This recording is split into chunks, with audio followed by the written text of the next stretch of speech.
Stories help us understand each other better.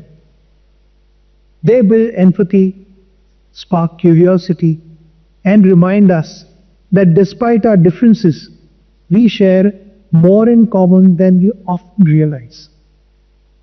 I want to thank Matrubhumi for inviting and, of course, for hosting such a meaningful festival year after year.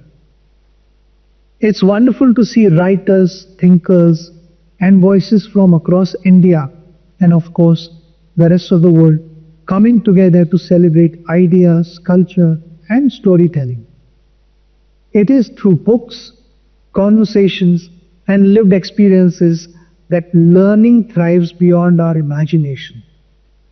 I would have loved to be there with you in person, but I am happy to join you through this message.